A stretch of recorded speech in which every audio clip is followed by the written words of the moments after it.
Esta es la única iglesia donde se aplauden los siervos. ¿Por qué no aplaude al amo? ¿Eh?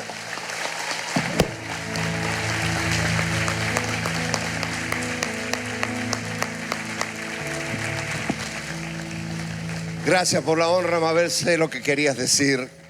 Gracias. Tome su asiento. Tome su asiento.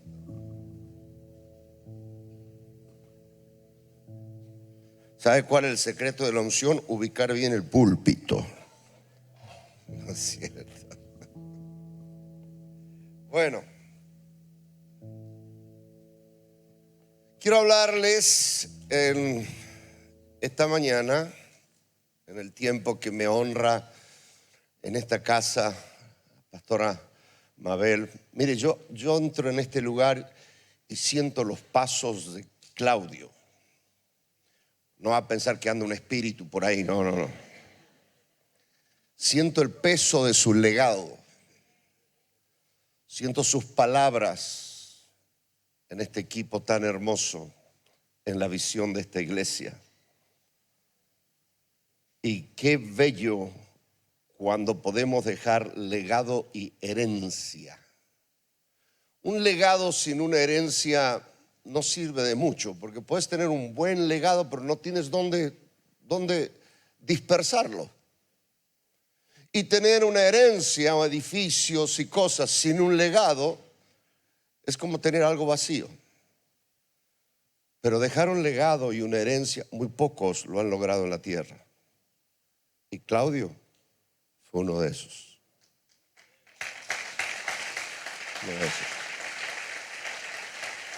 Dejó legado y dejó herencia aquí en esta tierra. Y yo quiero hablarte justamente de personas especiales,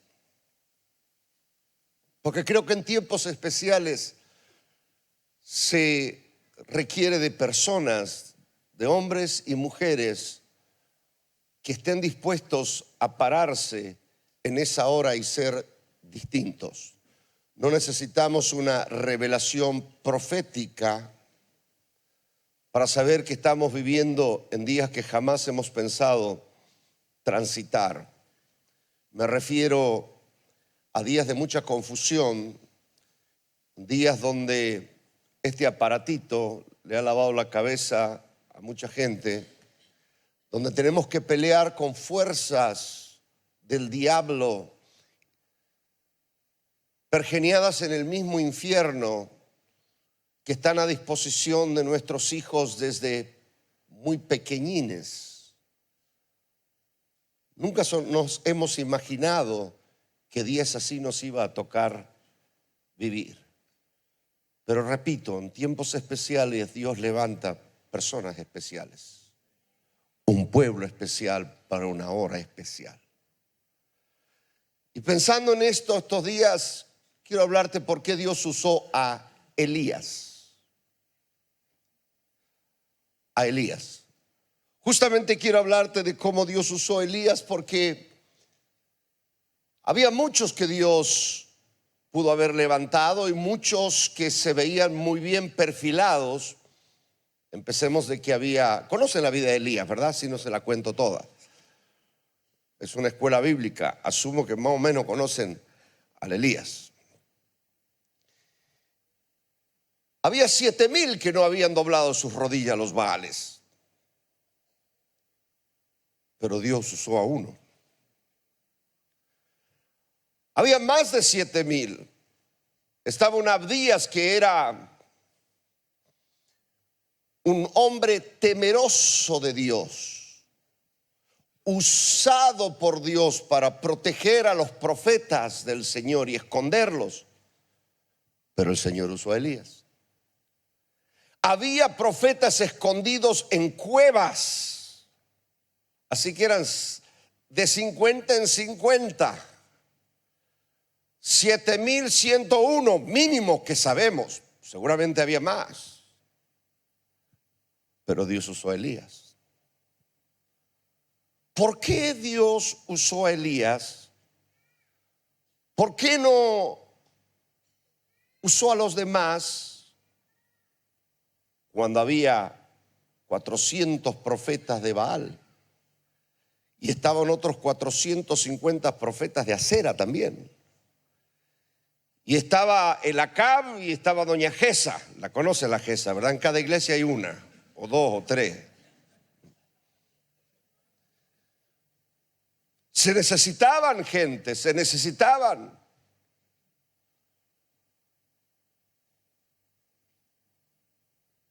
Y me pregunto a quién Dios usará este tiempo.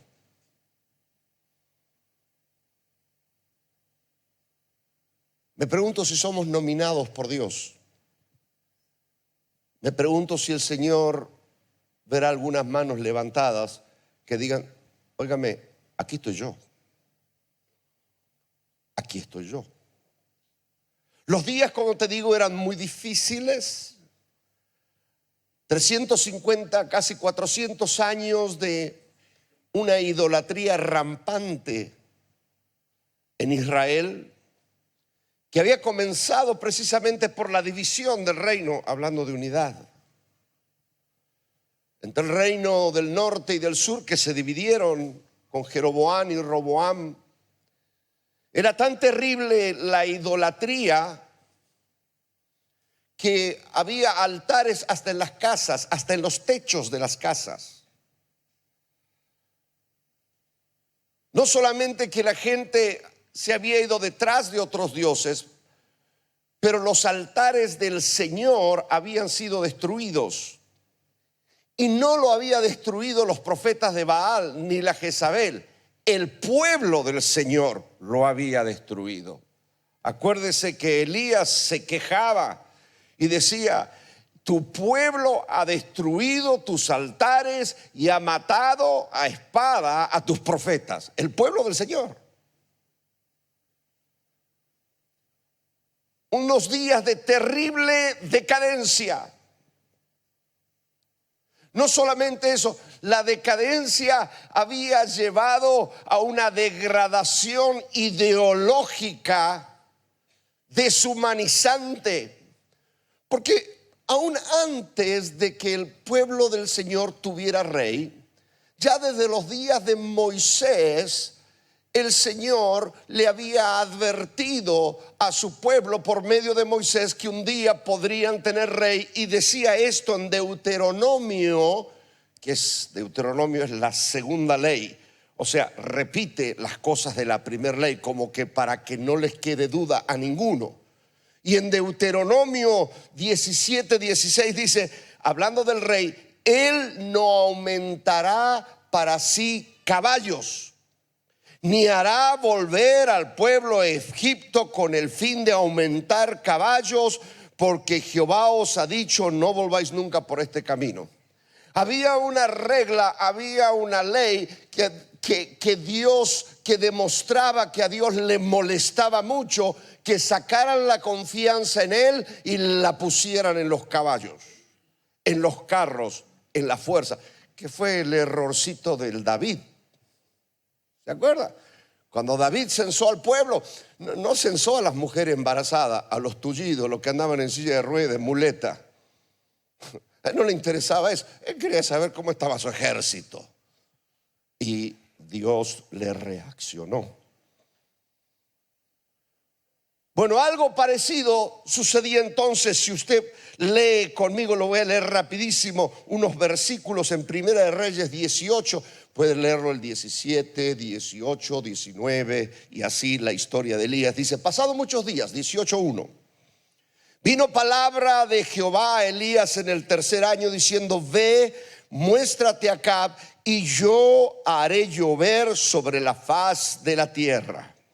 Fue pues Elías a mostrarse a Acab, y el hambre era grande en Samaria, y Acab llamó a Abdías, su mayordomo.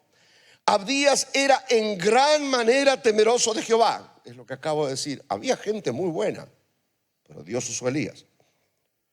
Porque cuando Jezabel destruía a los profetas de Jehová, Abdías tomó a 100 profetas y los escondió de 50 en 50 en cuevas y los sustentó con pan y agua. Dijo pues Acab a Abdías, ve, por todas las fuentes de agua y todos los arroyos, a ver si acaso hallaremos hierba con que conservemos la vida de los caballos y las mulas, para que no nos quedemos sin bestias. ¿En serio? ¿Y la gente? Valía más una bestia, un animal, que una persona. Fíjense la degradación ideológica. Hoy en día, si a usted lo filman maltratando una mascota, un perrito, lo van a meter preso. Y me parece bien que lo metan preso por hacer eso.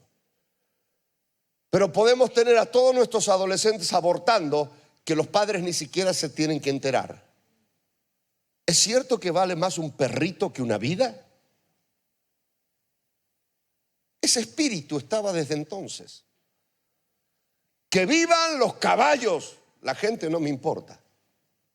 Las bestias tenían más valor.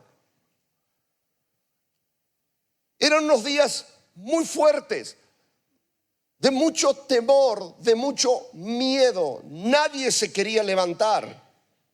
Bueno, y Abdías, que era temeroso del Señor, junto con el rey dividieron entre sí, versículo 6, para sí el país para recorrerlo. Acab fue por un camino, Abdías fue separadamente por otro. Y yendo a Abdías por el camino, se encontró con Elías, y cuando lo reconoció, se postró sobre su rostro y dijo: ¿no eres tú mi señor Elías? Y él respondió: yo soy. Ve y di a tu amo, aquí está Elías. Me pregunto, ¿por qué los otros no salieron y dijeron: aquí está el profeta Juan Carlos, la profetisa María, y aquí está Abdías? Y todos se escapaban. Aquí mismo se aterrorizó Abdías cuando escuchó esto. Él dijo: ¿en qué pecado para que entregues a tu siervo en mano de Acab para que me mate? Vive Jehová tu Dios, que no ha habido nación ni reino donde mi Señor no haya enviado a buscarte. Y todos han respondido: no está aquí. Y a reinos y a naciones él ha hecho jurar que no te han hallado. O sea, eran más que 7,000. Las naciones y los reinos decían: ni está él, ni estoy yo. Porque hubiesen dicho: no está Elías aquí, pero yo lo estaba buscando a usted para decirle. Nadie. En verdad, nadie se postuló. Nadie se nominó. Y ahora tú dices: ve y di a tu amo, aquí está Elías. Acontecerá que luego que yo me haya ido, el Espíritu de Jehová te llevará a donde yo no sepa, y al venir yo y dar las nuevas a Acab, al no hallarte, me matará, y tu siervo teme a Jehová desde su juventud. Mira qué buen creyente. ¿Cuántos quisieran tener un Abdías en su iglesia? En serio. Generoso, temeroso de Dios, ocupado. Pero Dios usó a Elías. Nunca se le, como decimos en Argentina, nunca se le paró de manos. Ni a la Acab ni a la Jeza. No tenía lo que se necesitaba.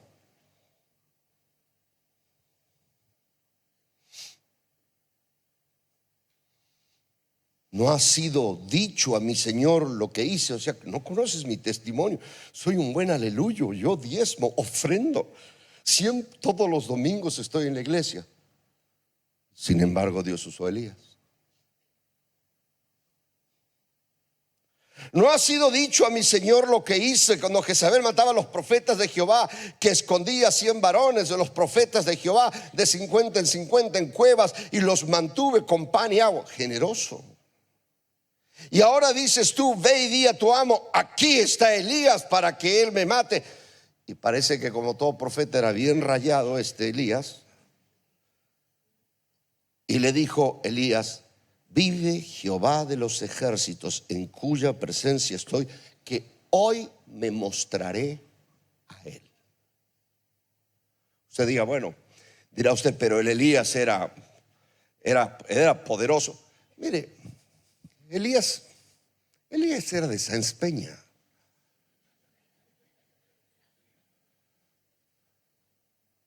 Usted sabe que a los profetas se los conocía por su pedigrí. La Biblia, cuando presentaba a los profetas, decía: este es hijo de este, el abuelo era este. De hecho, usted puede leer Zacarías, hijo de Berequías. Puede leer sobre Josué, hijo de Nun. Puede leer sobre Isaías, hijo de Amós. Jeremías, hijo de Elías. De hecho, cuando David le cortó la cabeza a Goliat y caminaba con su cabeza, lo primero que preguntó Saúl: ¿y este de quién es hijo? De Jeremías, digo, de Elías no sabemos nada. Lo único que nos dice de Elías es que era un hombre. En el Nuevo Testamento nos dice, número uno, que era un hombre sujeto a pasiones semejante a la suya y a la mía. Falluto, falluto, falluto.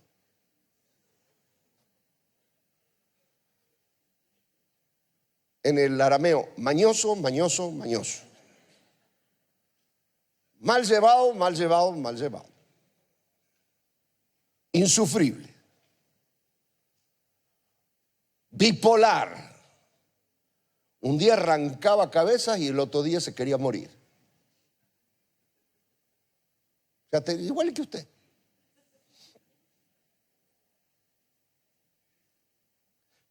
Pero la palabra del Señor nos dice que era un habitante de Galat. Es todo lo que sabemos. Galat era un lugar, ni siquiera un pueblo casi, donde había montones de piedras. Era un lugar que se llamaba del testimonio. Hoy tenemos nosotros los notarios, los escribanos. Si Jaime me vende un coche, nos vamos al escribano, hacemos ahí todos los trámites, un 08, todo lo demás, ¿verdad? Y ahí queda amarrado el trato. En aquellos días, cuando se hacía un trato, se levantaban montones de piedra que eran el testimonio del trato que se habían hecho entre estos dos, y generalmente en esa zona los hacían en Galat. Casi que podríamos decir que Elías era del montón o de los montones. Bien podría ser usted o podría ser yo. No nos habla de su escuela bíblica, no nos habla de sus libros, no nos habla de su experiencia ministerial, ni siquiera nos habla de su estatura espiritual y su relación con Dios. Dice, era de Galat, venía de Sáenz Peña, venía de Chaco, era un argentino. Pero te voy a dar algunas cosas, una detrás de otra. Puede haber muchas más. Yo te voy a dar las que me llamó la atención porque salen del común denominador de cómo reaccionaría, no solo una persona, pero cómo reaccionaría hoy por hoy muchos ministros, hombres y mujeres de Dios. La primera, era del montón, pero era valiente. Era valiente. Ya te dije, había muchos con mucha experiencia y muy loables, pero ninguno se le paró a Elías. Ninguno dijo, yo, sí, yo. No importa, Elías, no sé si no lo han encontrado, pero yo lo andaba buscando a usted, rey, para decirle que lo que está haciendo está mal. No sé cuántos recursos tengas, pastor. No sé cuánto pedigrí tengas, si eres hijo de este. Mira, alguien me preguntaba, ¿usted es la segunda generación? Yo conozco, mire, está el padre de mi padre, luego mi padre, luego estoy yo, luego está mi hijo y bauticé a mi nieta, la quinta generación de creyentes. Pero como dice Phil Driscoll, el que toca la trompeta, nacer en un garage no te hace un coche, ¿verdad? Hay alguien que en este tiempo dirá, ¿sabes qué? Yo para esta hora he nacido. El Señor va a hacer llover y depende de que yo me levante que esa lluvia venga. La segunda cosa, y vaya anotándolo usted porque le pude haber dicho 10 cosas u 8 cosas, pero mi esposa dice, siempre te faltó una. O si dijiste 10, tiraste 12. Así que usted anótelas. La segunda, era un hombre de definición. Cuando hablabas con él sabías exactamente dónde estaba parado. Cuando tuvo que confrontar al pueblo, le dijo al pueblo en Primera Reyes 18, ahora el 21, dice: ¿hasta cuándo claudicaréis vosotros entre dos pensamientos? Si Jehová es Dios, seguidle; y si Baal, id en pos de él. Y el pueblo, en vez de decir gloria a Dios, vamos detrás de Jehová, no respondió palabra. ¿Cómo que no saben? ¿No saben que Jehová era Dios? No dijeron nada. Tiempos de poca definición. Me pasa a mí visitando las congregaciones de nuestro ministerio. De repente vas un año y están metidos en la última onda, y vas de acá 5 años ya están metidos en otra cosa, y vas 3 años después ya tienen otra cobertura y otra nueva. Y yo a veces me pregunto, ¿y a qué Dios te llamó? Porque una de las cosas de la distracción es que te hace perder décadas. Para que una onda, entre comillas, por usar un eufemismo, se pruebe, tiene que pasar 10 años. Si una teología, entre comillas, nueva, un movimiento, no, mínimo necesitas 10 años para saber si Dios estaba en eso o no, y si Dios te llamó a eso o no.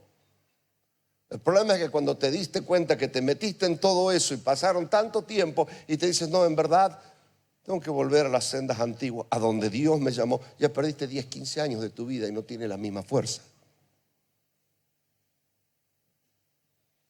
Por eso es tan importante esta escuela bíblica, que te ubica, que te acomoda, que te instruye, que te ahorra años. No sé si enseñamos tanto cómo hacer, pero al menos te vamos a enseñar cómo no hacer, porque ya nos hizo perder tiempo a nosotros. Era un hombre de definición. Y yo tengo esa pregunta para ti. ¿Sabes dónde estás parado? ¿Sabes a lo que Dios te llamó? Porque si había un tiempo donde nadie aplaudía a Elías, era ese. Estaba solo. Ni siquiera su propio siervo, y te lo voy a mostrar en un instante, lo ayudaba en lo que Dios lo había llamado. Qué fuerte es tener que lidiar con un staff en las iglesias así. Que Dios te llama a algo y tú sabes que te llamó, y todos los demás tienen una opinión y parece que no te entienden. Pero Elías era alguien que se paró en lo que Dios le habló y confrontó al pueblo, y cuando nadie respondió palabra, él dijo, bueno, vamos a probar de que Jehová es Dios. La segunda, era un hombre de altar. Un hombre de altar. Porque lo primero que hizo fue restaurar el altar. De hecho, toda la contienda con los Baales era: armen ustedes su altar y yo armo mi altar. Era un hombre que entendía la comunión con Dios. Era un hombre que sabía que si el cielo no responde, no hay manera de que nosotros en nuestras fuerzas y con nuestras mañas y nuestras capacidades podamos lograr aquello que Dios nos llamó. Era un hombre que tomó, como te dije, los altares destruidos por el pueblo del Señor. La Jezabel mandaba al pueblo del Señor que destruya los altares. Decía, quiten este y pongan este otro. Y estos mensos, esa es otra palabra en arameo, le hacían caso. Le hacían caso. Otro punto, no sé en qué número voy. 4. Era un hombre de verdad. O sea, le gustaba la verdad. Le voy a decir cuál es el problema de los altares. Que el altar tenía que ser honrado con el fuego de Dios. Y eso es muy fuerte.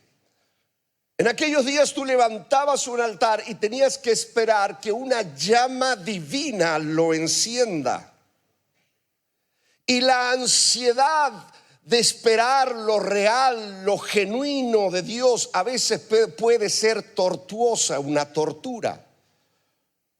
Entonces, ¿qué hacemos nosotros? Dios no mueve. Conseguime unos fósforos.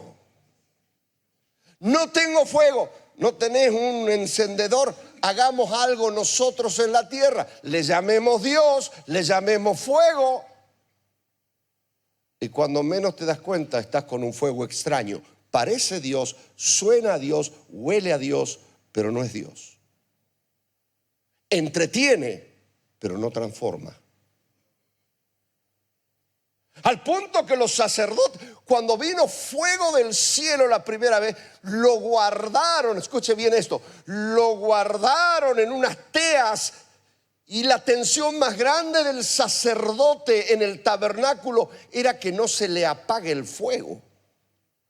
Porque si se le apagaba, tenían que esperar que vuelva el fuego del cielo. De hecho, cuando se apagó la lámpara de Jehová en los días de Samuel, que dice que se apagó esa lámpara, ¿sabes cuánto tiempo pasó hasta que volvió? 140 años. Que fue cuando Salomón reedificó el templo, que el fuego de Dios volvió. Aún los tiempos de David no tenían el fuego de Dios. Y perdone si toco la vaca sagrada de algunos con el tabernáculo de David. El tabernáculo de David no tenía gloria. No había fuego de Dios. Es más, entraban y salían, el arca estaba a la vista de todos. El fuego volvió cuando el tabernáculo de David se juntó con el tabernáculo de Gabaón. Las ordenanzas, la obediencia, la ley de Dios, más la genuinidad del arrepentimiento y la adoración se juntaron en el templo de Salomón. Entonces el cielo volvió a responder en la tierra. Bueno, Elías, ¿sabe lo que Elías dijo? Hagan ustedes, le dice a los de Baal, hagan ustedes su altar, nosotros vamos a hacer el nuestro. Y dijo, y no pongan fuego debajo. Algunos, como Flavio Josefo y otros historiadores, cuentan que los profetas falsos usaban una resina y ponían una llamita imperceptible debajo de los altares. Y luego bailaban alrededor, bailaban, y yo pienso, esto soy yo, que de repente pasaba y le soplaban, ¿vio? ¿Para qué? Pero en algún momento ese fuego se encendía. Pero Elías conocía el truco. Dijo, no me pongan fuego extraño. El Dios que responda por fuego, que ese sea el Dios. Era un hombre que amaba la verdad. Hermanos, si vamos a juntar gente para entretenerlos y hacer un espectáculo que solamente entretiene la carne, no tiene sentido de hacer iglesia. Hollywood hace un mejor trabajo que nosotros. O buscamos la realidad y la verdad de Dios en su palabra, en su presencia y en nuestras vidas, o no tenemos nada.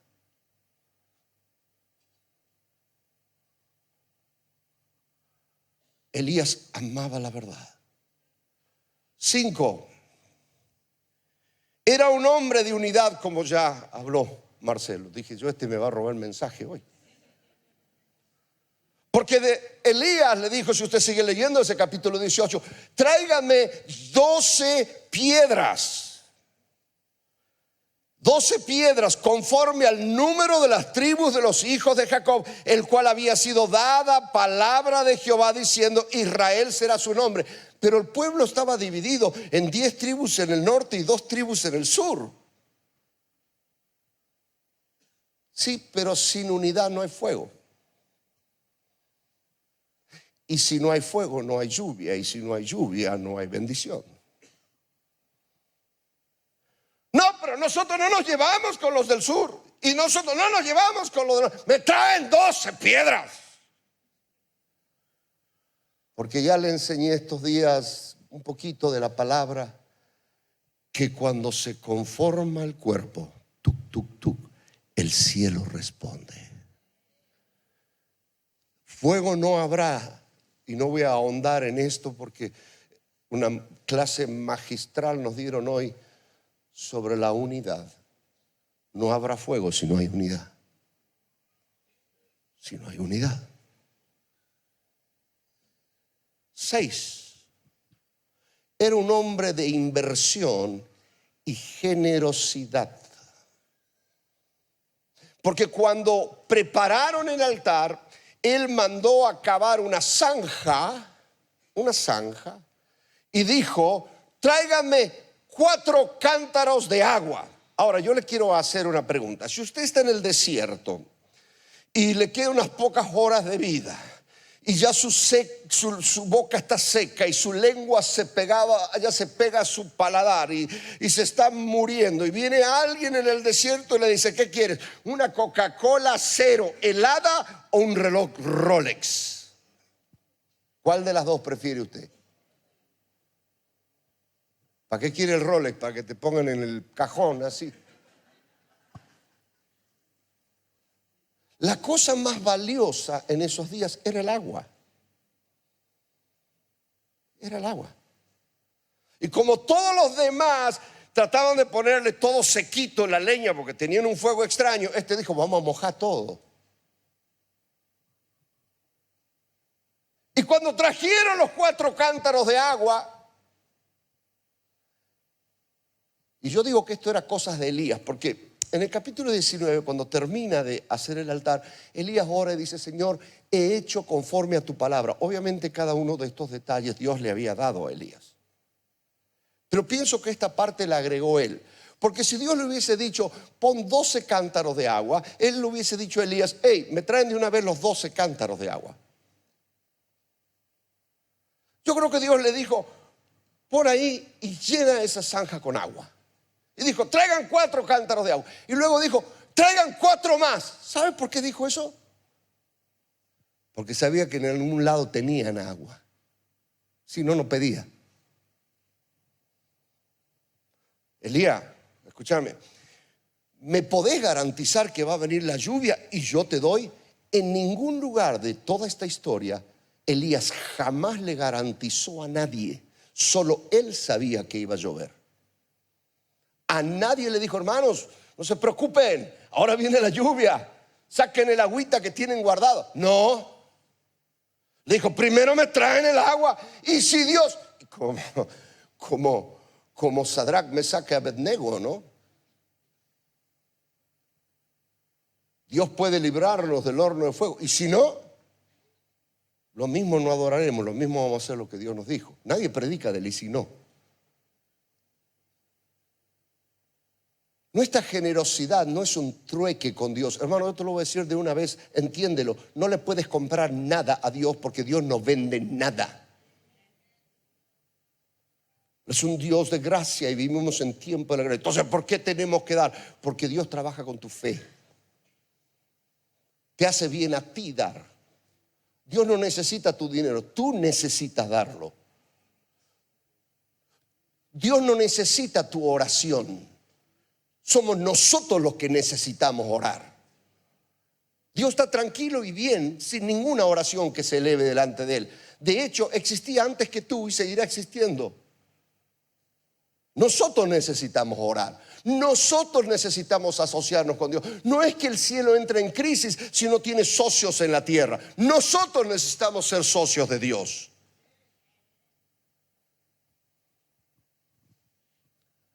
Y Elías dijo: tráigame 4 cántaros. Y vio y dijo: traigan 4 más. Elías, nos estás pidiendo, ¿te puedo traer unos Rolex que tengo ahí? ¿Por qué no dijeron? Yo si hubiese sido, le digo: te puedo traer 4 cántaros llenos de oro. Y echa oro que se derrite en el altar. No, quiero el agua porque es lo más valioso que tienen. Y ya trajeron 4, yo pienso yo, que a regañadientes trajeron 4 y después dijo, ¿saben qué? 4 más, 4 más. Sí, 4 más. Dice que el agua corría sobre el altar. Si entendiéramos cuánto nuestra generosidad baña los altares de Dios, vamos a disfrutar de su lluvia con tanta abundancia que no te imaginas. No te imaginas. Necesitamos el fuego del cielo y el agua de la tierra para hacer lo que Dios nos mandó. ¿Qué número voy? Terminé el número ¿qué? 6. Ahora voy al 7. Bueno, entonces el 7.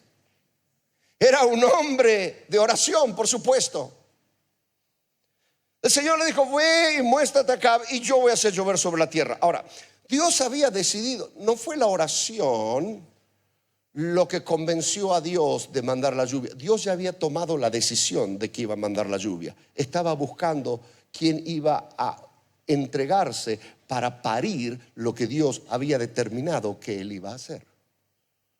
Yo te garantizo que si Elías decía, no Señor, yo de esta cueva no salgo, de este arroyo donde estoy escondido y los cuervos me están dando de comer, ese loco y esa loca me buscan para matarme, yo no salgo. Dios iba a levantar a otro. Pero cada vez que Dios va a hacer, vas a encontrar cuando Dios va a hacer algo, vas a encontrar 2 tipos de pueblo. Vas a encontrar aquellos que uncen su carro porque escucharon ya el ruido de la lluvia, como Acab, y fueron a Jezreel de antemano a celebrar. Son los que celebran el mover de Dios, pero hay algunos pocos que son los que van a parir lo que Dios va a hacer.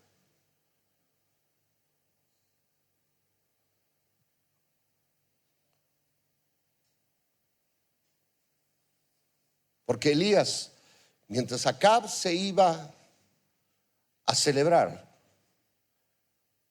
Elías se subió al monte a orar. Y se puso entre sus rodillas, lo cual era la cabeza entre sus rodillas, lo cual era la posición de parto de las mujeres hebreas.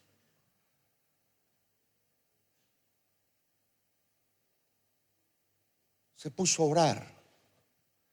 Empezó a parir. Empezó a interceder, comenzó a creer. Ahí va el número 8, era un hombre de fe. Era un hombre de fe. Porque te digo, cuando él va a orar y comienza a orar, le dice a su siervo que suba más arriba en la montaña, que vaya a la cima de la montaña a ver si veía algo. Y el siervo estuvo un rato, miró y bajó y le dice a Elías, no le dijo no veo nada, le dijo no hay nada. Mire, no hay peor cosa cuando, imagínese a su esposa dando a luz allí con la partera, la obstetra en el hospital dando al bebé, y viene el marido y le dice, ay vieja, no hagas tanta fuerza, no hay nada. ¿En serio? ¿En serio?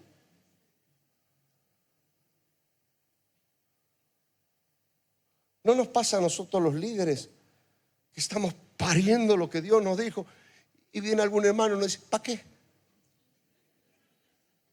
Ni siquiera para qué, ¿para qué? ¿Para qué, ¿Para qué vamos a hacer eso? No tiene sentido. Elías sabe lo que le dijo, sube de nuevo.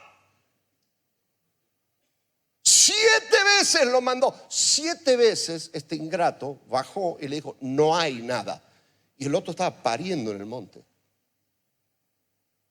Yo, si hubiese sido Elías, yo agarraba unas piedras y le digo, si te veo bajar, te agarro a pedradones, dice el cordobés. Es que no veo nada. Bueno, te quedas hasta que veas. Sube a la montaña cuando Dios habla algo y te quedas allí. No digas no hay, no lo ves, pero di hay. No lo veo, pero hay. Voy a buscar a Dios hasta que lo vea. Voy a buscar a Dios hasta que lo huela. Voy a buscar a Dios hasta que haya una señal. No me voy a entregar, no me voy a rendir, no me voy a dar por por vencido hasta que vea lo que Dios dijo. Dios dijo que va a llover y va a llover. Y mucho menos cuando ves a tu pastor, a tu pastora en el monte orando y pariendo y pagando el precio con su salud, con su dinero, con su familia. Yo le hubiese dicho: Señor, ¿por qué no nos mandas a este con el rey que se vaya? Déjame solo orar. Pero Elías era un hombre de fe. Era un hombre de fe.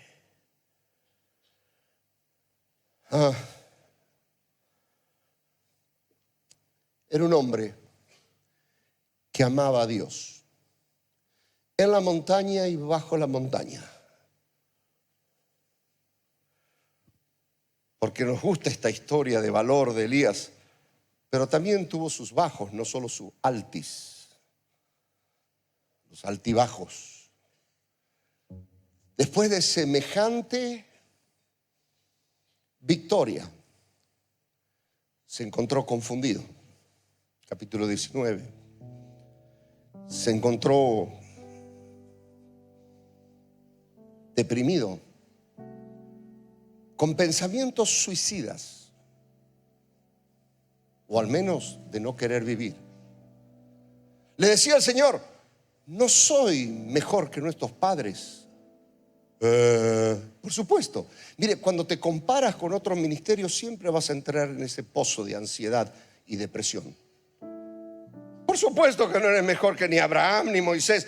¿Qué tendrás que comparar? ¿Por qué tienes que ser mejor que nuestros padres? Haz lo que Dios te dijo. No vas a abandonar tu asignación, no vas a disfrutar el viaje, vas a poner a tu staff y a tu iglesia en crisis, porque cuando Elías se escapaba, dejó a su siervo en Berseba, lo abandonó ahí y él siguió el camino. Pero en medio de todo eso, ¿sabes a dónde iba? Al monte. Iba a buscar a Dios. Sabía que necesitaba una respuesta de Dios. Era el mismo monte, no sabemos si es la misma cueva o no, pero muy probable. Al menos él se cree que buscaba el monte donde Dios escondió a Moisés. Porque hace la mención de sus padres. Si mis padres se encontraron con Dios ahí, tal vez yo me puedo encontrar con Dios ahí de nuevo. Necesitó la asistencia de ángeles. Buscaba a Dios. ¿Estás en una crisis? Deja de quejarte. No te amargues. Deja de compararte. Busca al Dios que te llamó, al Dios que te prometió, al Dios que te escogió, al Dios que ya lo hizo una vez contigo. Si lo hizo una vez, lo va a hacer 2 veces y 3 veces. Y se metió en esa cueva. Y ahí me lleva a 2 puntos más. Uno, amaba la presencia de Dios. Porque cuando estaba en esa cueva, dice que Dios envió un viento que rompía las piedras. Hay que estar en una cueva cuando las piedras empiezan a romperse, ¿verdad? Pero es muy específica la palabra en decirnos que aunque Dios lo envió, Dios no estaba en el viento. Ahora, recuerda usted que la palabra del Señor había venido y le había dicho: párate delante de Jehová. Él se mete en una cueva. Entonces envía el viento a ver si salía. Él dijo: no salgo. No salgo. Entonces Dios dice: le voy a subir la apuesta, le voy a enviar un terremoto. Porque a veces viene el viento, para mí habla mucho de la alabanza, la adoración, la excitación de esos tiempos delante de Dios. Y hay gente que dice: yo no voy a alabar, no voy a hacer nada porque a mí Dios. Dice Dios: le voy a mandar un terremoto que habla de la palabra, que parte las piedras. Dijo: no salgo. Entonces viene el pastor Satirio y te pasa al frente, te da una palabra y tú dices, no la creo. Es más de lo mismo, no la creo.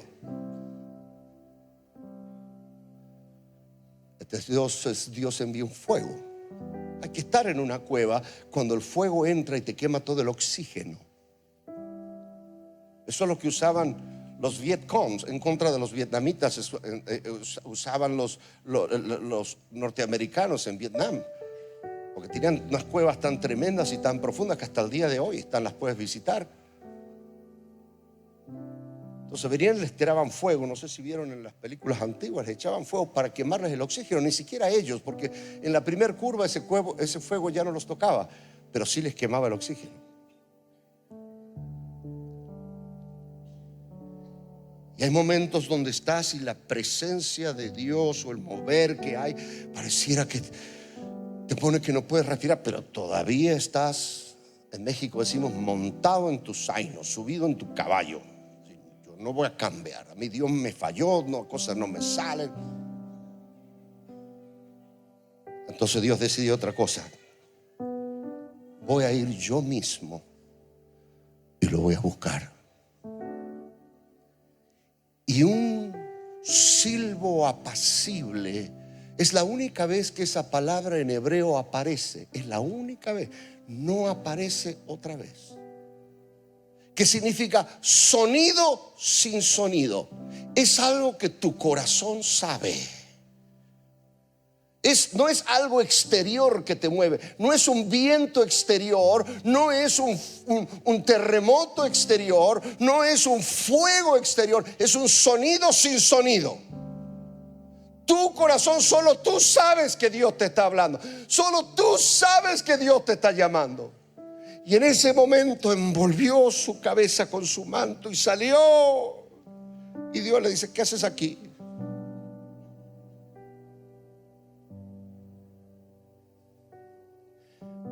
Hay una memoria espiritual dentro tuyo donde tú sabes que Dios te está llamando.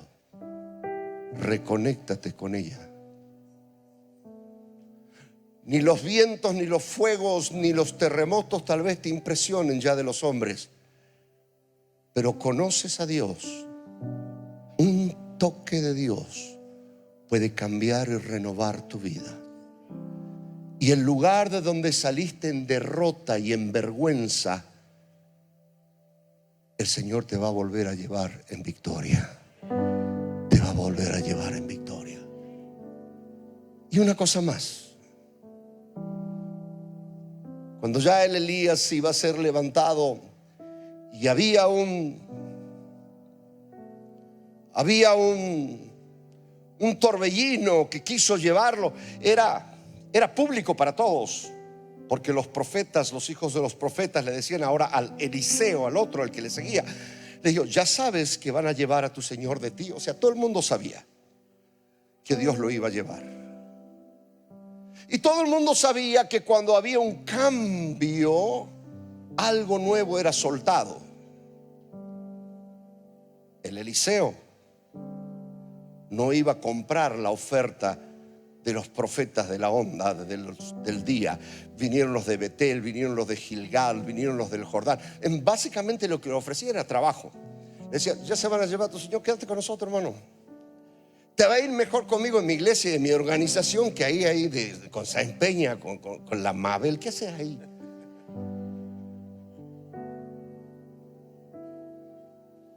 Esto es más común de lo que usted cree. Ya te van a llevar a tu señor, ya no está Claudio. Él dijo, vive mi alma, vive Jehová que no te dejaré. Siguió caminando y Elías ya se dio cuenta que quería algo real. Entonces cuando iban a cruzar el Jordán, ¿se acuerda? Le dice, ¿qué quieres que te haga? ¿Qué quieres que te haga? Y le dijo, mira, quiero una doble porción de tu espíritu. ¿Y sabe lo que le respondió Elías? Elías le dijo, cosa difícil me has pedido. Esto es algo, y este es el último punto, el 11 creo, el 10, 9, 11, el último, este es el último. No vendió las cosas de Dios barata. no le rebajó el precio a lo santo, a lo eterno. Hermano, pase cuánto quiere la unción por aquí, cuánto quiere la otra unción por aquí, y los que van a dar 1000, le tengo otra unción para usted. ¿En serio? ¿En serio? Cuando Eliseo dijo, quiero lo que tú tienes, me estás pidiendo algo difícil. Me encantaría escuchar prédicas sobre cosa difícil me estás pidiendo. ¿Por qué? Porque solamente si el cielo se abre arriba tuyo, en algún momento el cielo va a volver el torbellino y el cielo se va a abrir. Vinieron caballos y una carroza de fuego. Se dice que en Ucrania dicen que el fuego de un cerillo, de un cigarrillo, se ve a 1 kilómetro de distancia. Se ve. ¿Usted cree que los otros profetas que estaban alrededor no pudieron haber visto los caballos, la carroza de fuego en el cielo? No la vieron. Y Elías le dijo a Eliseo, solamente si ves un cielo abierto sobre tu vida, solamente si el cielo se abre y endorsa tu vida, lo vas a tener. Mas si no, no.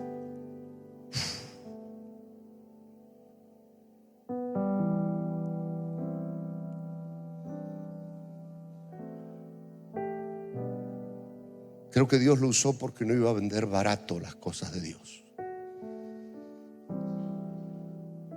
porque lo iba a llevar a la misma fuente que un día lo ungió a él. Padre, en el nombre de Cristo Jesús,